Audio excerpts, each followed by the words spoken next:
Je vous propose cette semaine de faire un détour du côté des paraboles évangéliques. Tout le monde les connaît, le bon samaritain, le semeur sorti pour semer, les ouvriers de la 11e heure. D'ailleurs, les paraboles sont tellement connues qu'elles finissent par ennuyer les gens. Lassés de les entendre semaine après semaine, dimanche après dimanche, messe après messe. Pourtant, voici ce que disent les rabbins, une génération après Jésus, sur ce qu'ils appellent le mashal, la parole imagée, le genre littéraire auquel appartient la parabole. Nos maîtres ont dit que le mashal ne soit pas une petite chose à tes yeux. Entendez, que la parabole ne soit pas une petite chose à tes yeux, parce que grâce à elle, l'homme peut comprendre les paroles de la Torah et de la Bible. C'est comme la parabole d'un roi qui dans sa maison a perdu une pièce d'or ou une pierre précieuse. Ne va-t-il pas la chercher avec un fil de fer qui ne vaut pas plus d'un sou ? Ainsi, le mashal ne doit pas être une petite chose à tes yeux, parce que grâce à lui, on peut pénétrer les paroles de la Bible et de la Torah. Ce que cette parabole nous rappelle, on croirait entendre du Jésus, c'est que les paraboles ne sont pas des petites choses. Ce sont des pierres précieuses, des trésors de rhétorique, qui se gravent dans notre mémoire bien plus facilement que n'importe quel discours abstrait.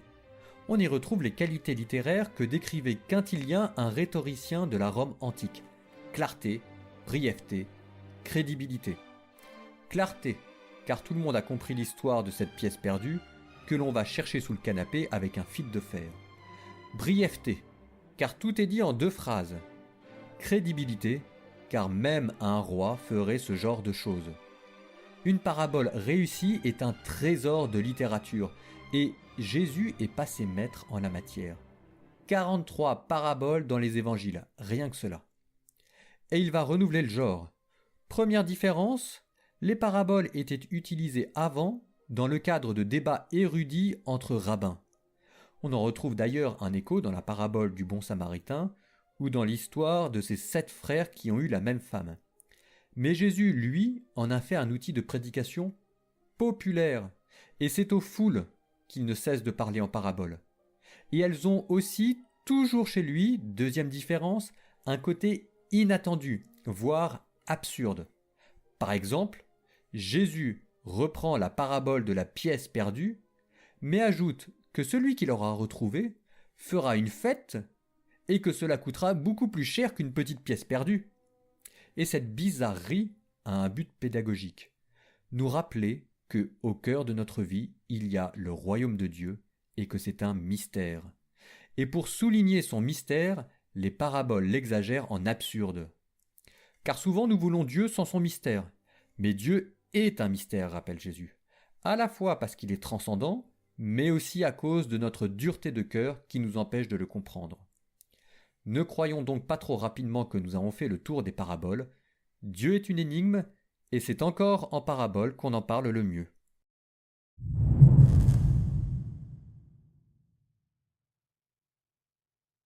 Tout le monde connaît la parabole du bon samaritain. Pour répondre à la question d'un scribe qui lui demande « Qui est notre prochain ?», Jésus utilise le procédé de la parabole. Procédé pédagogique, car cela va obliger l'auditeur à prendre parti. D'où cette parabole. Un voyageur est attaqué par des bandits, un prêtre et un lévite passent à côté de lui sans rien faire. C'est un samaritain qui, finalement, lui sauvera la vie. La parabole du bon samaritain. A priori, la parabole n'a pas besoin d'être expliquée. Elle est claire. Et tant mieux, car le sujet est important et doit être compris par tout le monde. Chaque SDF que vous croisez en ce moment sur votre chemin du retour devrait nous y faire penser. Mais on peut dire aussi que le sujet est si important que l'on doit creuser encore cette parabole pour se laisser interpeller par elle. Et on peut le faire de 2 manières, soit en étudiant le sens historique, soit le sens allégorique. Je commence par l'étude historique, car c'est l'étude la plus courante. Cette étude consiste à replacer la parabole du bon samaritain dans le cadre historique du 1er siècle. On dira alors que le prêtre monte à Jérusalem pour faire des sacrifices dans le temple. Et que, s'il ne s'arrête pas, c'est parce que le contact avec un homme blessé le mettrait en état d'impureté rituelle. Il ne pourrait plus ni prier, ni travailler au temple. A l'inverse, cette étude historique révèle que c'est un Samaritain, c'est-à-dire un hérétique aux yeux des Juifs de l'époque, qui est proposé comme modèle. Et voilà que la parabole devient non plus une simple leçon de morale, mais une critique de la religion. Deuxième étude, l'étude allégorique. Cela consiste à voir dans la parabole une illustration de la foi chrétienne. C'était l'étude la plus traditionnelle jusqu'à la fin du XIXe siècle. Voici ce que disait saint Augustin: « Je suis prêt à parier que pour vous ce sera nouveau. L'homme qui descend de Jérusalem, c'est Adam, chassé du paradis. Les brigands, ce sont les démons qui l'attaquent et qui, par la tentation, le blessent et le privent de la vie éternelle. Le prêtre et le lévite représentent l'Ancien Testament qui a échoué. Le Samaritain, c'est Jésus qui cache sa divinité sous les traits d'un étranger. L'hôtellerie à qui est confié le blessé jusqu'à ce que le Samaritain revienne, c'est l'Église jusqu'à ce que le Christ revienne. » Étude allégorique. Avec cette double lecture, historique et allégorique, vous avez déjà de quoi renouveler votre compréhension des paraboles.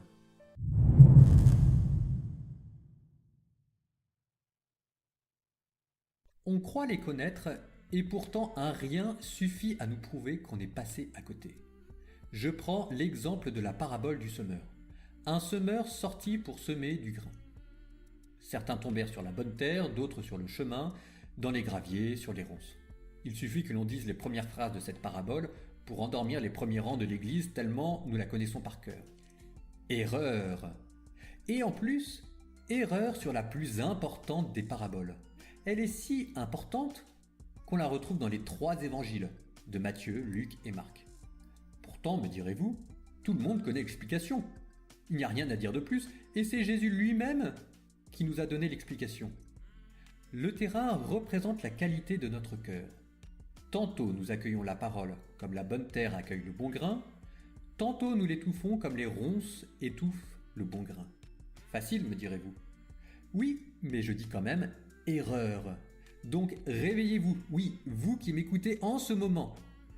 Car ce que nous avons mis au cœur de notre explication, c'est nous et encore nous. Notre cœur, nos qualités, nos défauts. Et voilà que cette parabole devient une parabole sur notre vie spirituelle, et ce n'est pas glorieux. Nous mettons d'abord l'accent sur la qualité du terrain et sur nous-mêmes. Un appel à se convertir. Et puis un jour, on décide de mettre l'accent sur quelqu'un d'autre que nous-mêmes, le semeur. Après tout, quel gâchis! Le semeur sème n'importe où. Oui, mais si on se focalise non plus sur nous mais sur le semeur, la parabole devient différente. Elle devient un appel à la générosité apostolique. La fin de la parabole s'éclaire. Récolter du fruit, 1% pour 60 ou pour 30, le surplus compense le gâchis. Et puis à nouveau, une question vient casser notre interprétation. Pourquoi, si cette parabole est si importante, l'évangile de Jean n'en parle-t-il pas? Alors on met l'accent non plus sur le terrain ou sur le semeur, mais sur le grain de blé. Ce que fait Jésus quand il explique la parabole d'ailleurs. Et la parabole change à nouveau de sens. Elle devient maintenant une exhortation à donner sa vie. Et on retrouve cette phrase dans Jean: « Le grain de blé qui est tombé en terre et meurt donne beaucoup de fruits. » La boucle est bouclée et on a bien fait de se réveiller. Vous voyez comment notre compréhension d'une parabole reflète notre vie spirituelle.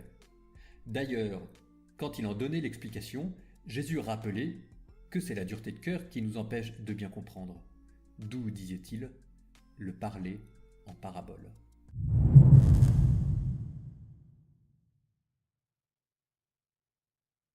Nous avons parlé la dernière fois de la parabole du semeur.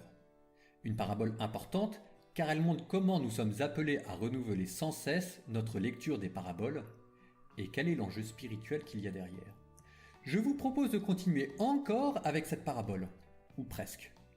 De renouveler cette histoire du semeur sorti pour semer en nous penchant cette fois-ci sur sa place dans le récit évangélique. Et cette parabole pourrait bien encore vous surprendre. Voici comment le récit de la parabole est structuré dans l'évangile de Matthieu. Jésus donne la parabole, puis commente aux disciples la pédagogie de la parabole, et enfin redonne la parabole, cette fois-ci de manière transparente et expliquée. Or, juste après cela, on retrouve dans le texte la même structure narrative. Jésus donne d'autres paraboles, puis commande sa pédagogie en paraboles, et enfin redonne d'autres paraboles plus transparentes. Comme si la parabole du semeur n'était en fait qu'une introduction à une autre série de paraboles. Ces paraboles qui suivent, vous les connaissez, le bon grain est livré, la graine de moutarde, le levain dans la pâte, le trésor caché, la perle rare et le filet plein de poissons. C'est Jésus qui vous rejoint, vous, dans votre cuisine, vous qui êtes en train de cuisiner. Et voici ce que l'on découvre à lire attentivement cette deuxième série de paraboles. Elle semble répondre à des questions que la première parabole du semeur laissait sans réponse. Par exemple, pourquoi faut-il semer sur des terrains gâchés ? Réponse dans les paraboles du filet et de l'ivraie. Pourquoi le grain peut-il donner du fruit à raison de 1%? Réponse dans les paraboles de la graine de moutarde et du levain dans la pâte. Et pourquoi faut-il donner sa vie pour porter du fruit comme le suggérait notre première parabole? Réponse dans les paraboles du trésor caché et de la perle rare. Chacune de ces deuxièmes paraboles prolonge la première parabole du semeur. Ce qui ne veut pas dire que cette deuxième série n'ait pas sa propre logique interne. Par exemple, pourquoi est-ce que chaque parabole est dédoublée? Le bon grain et le filet jeté, la graine de moutarde et le levain, le trésor caché et la perle rare. Je vous laisse avec cette question pour entraîner votre réflexion.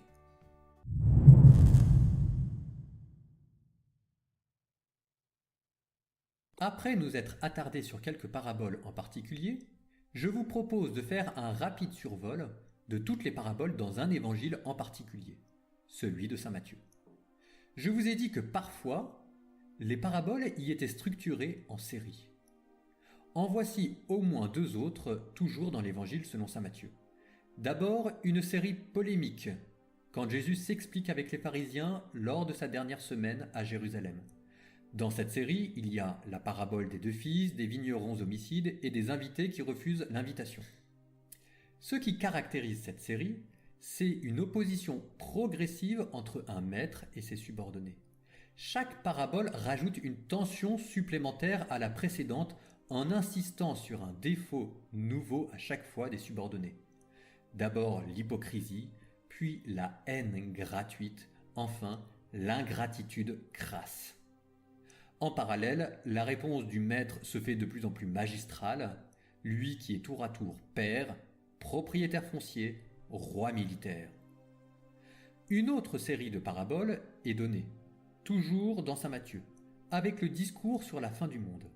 Dans l'ordre, vous avez la parabole du voleur, du serviteur fidèle, des 10 vierges, la parabole des talents et enfin celle du berger qui sépare les brebis et les boucs. Ces paraboles sont admirablement agencées entre elles. On y passe, dans un fondu enchaîné, de la vigilance à l'attente de la fin du monde, puis au jugement dernier. De la même manière, les images traditionnelles pour décrire Jésus s'imbriquent entre elles avec une dignité croissante. Jésus est présenté comme un voleur, puis comme un maître de maison, puis comme un époux, puis comme un richissime propriétaire, et enfin comme un roi de gloire. Ces séries de paraboles sont des merveilles de construction littéraire. En dehors de ces séries, il y a encore d'autres paraboles, mais présentées de manière isolée. Par exemple, les ouvriers de la 11e heure. Parfois encore, il y a des fausses paraboles.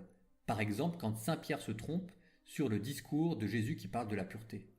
Parfois encore, ces paraboles sont tellement intégrées dans le récit et la vie de Jésus qu'on ne parvient plus à les en extraire. Par exemple, Pierre qui pêche un poisson ayant dans sa gueule 2 pièces d'argent pour payer l'impôt du temple. Il s'agit d'un miracle, il s'agit aussi d'une parabole sur la mort de Pierre et de Jésus, le poisson représentant le monstre marin et la mort, comme dans l'histoire de Jonas.